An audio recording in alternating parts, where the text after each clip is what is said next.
When I was a kid in grade school, I had the long list of all the girl careers that most kids had back in the 60s. There weren't many choices back then laid down for us, teacher, secretary, nurse, that sort of thing. I was fond of my teacher, so teacher was on the top of my list for quite a while there. But I also liked the writing assignments that we had in school, the creative ones. The themes not so much, but the creative ones. I liked the stories and skits and that. And from the earliest days, I remember writing what's called fan fiction now.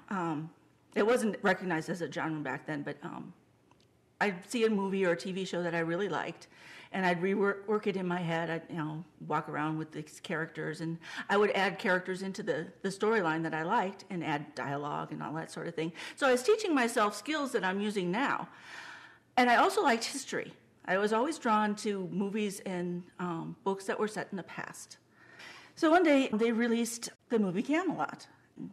I'd been out for a while and I'd wanted to see it for a while. I remember having the coloring book as a kid and wanting the Guinevere outfit for my Barbie doll. So there I was sitting in this darkened theater munching popcorn and watching this really cool movie, Camelot. Richard Harris was, I think, one of the best Arthurs I've ever seen. And Vanessa Redgrave as Guinevere was just beautiful.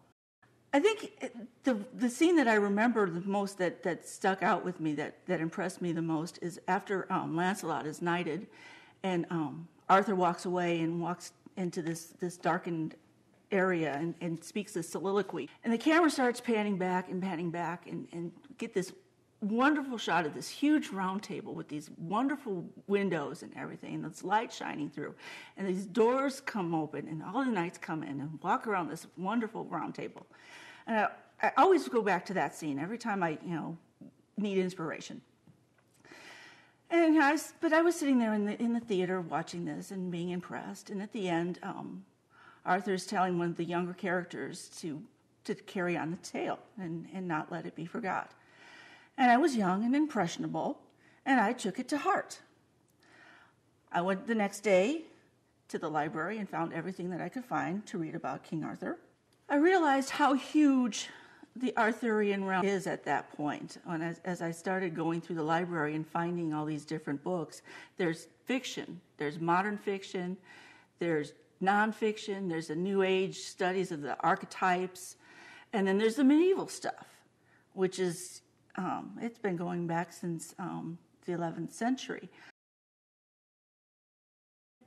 I also wondered, what if he had a daughter, and how would she fit into this story?